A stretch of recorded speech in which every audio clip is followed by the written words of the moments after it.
coming to, something that the country is dealing with, and your show 11 shows crime against women, actually a child. And here we are sitting. I want to know, when you came to the industry, and again, I'm not just talking about the film industry, crime against women at workplace, any workplace, doesn't matter if it's a film industry or the medical industry or wherever they are. It is prevalent. We know that. So I'm asking you, because you belong to this industry, how have you seen power play here? The gender power play.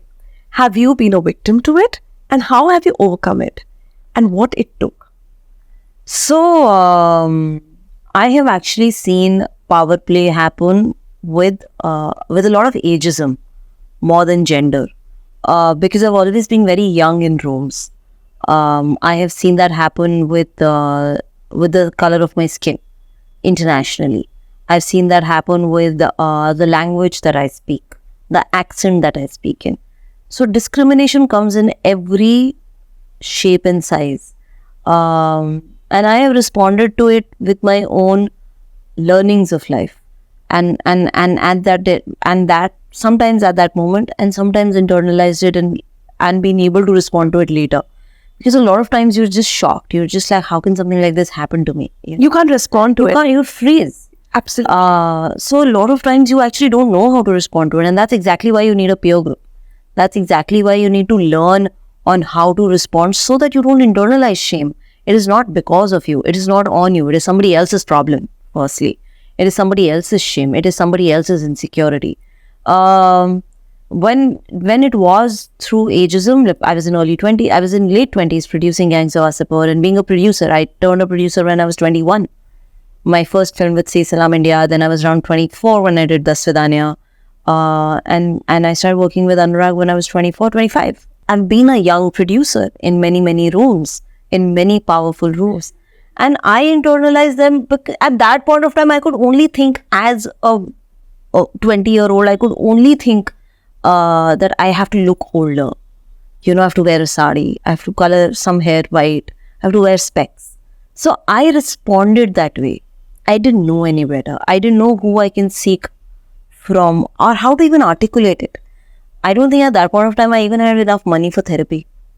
Over the years, you're able to internalize it. Over the years, you're able to seek help. You're like, oh, that's how I was responding to it. And now, when there is power play, I've learned the language of drawing boundaries. I've learned to look a bully in the eye and say that this does not work for me. Maybe we can regroup and talk about this.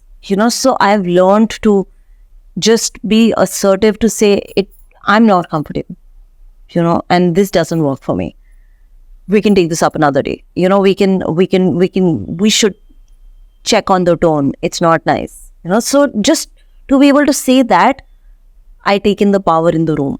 There have been times like that. On gender, I have only looked back retrospectively. At that moment, I've only seen my work. I just need my work to get done. So I'm too focused to my work. So I've not really seen the lens of a gender from my point of view.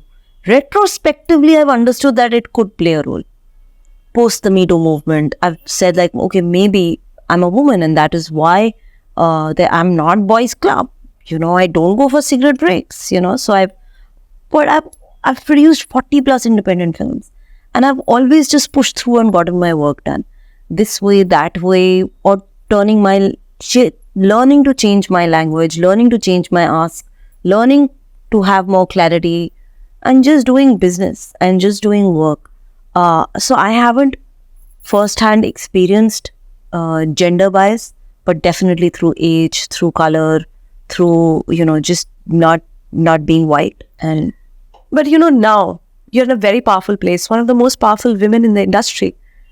How are you trying every day to make this place a better working place for women who are just not working under you, but also, anybody around you? If you see something, do you stand for the person? Do you stand against it?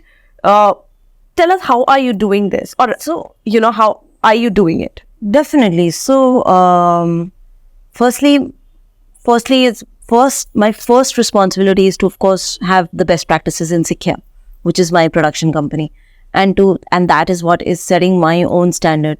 At Sikhya, we are more women working here.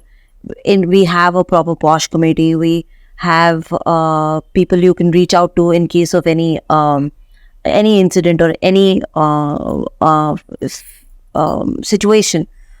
Before every production, we have posh committee meetings. We have a seminar on code of conduct, and if there is anybody feeling unsafe at any point of time or has to raise a complaint or a comment, there's a process which is clear to the crew. There's a mail that you can write, it will be taken up, and we will address it, and due action will be taken. And it has definitely been that way for us at Sikhya.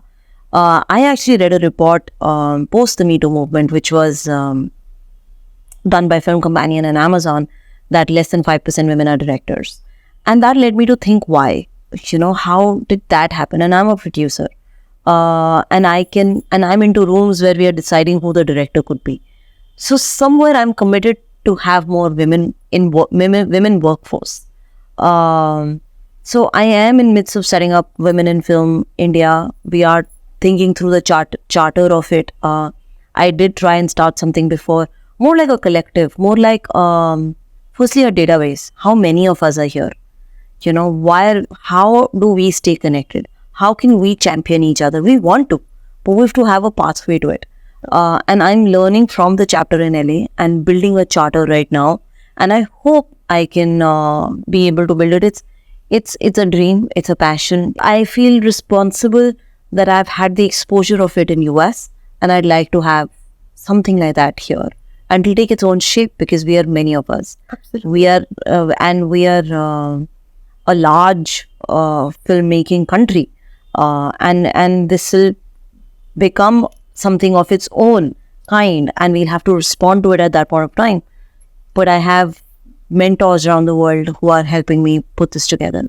Very early days. One last question.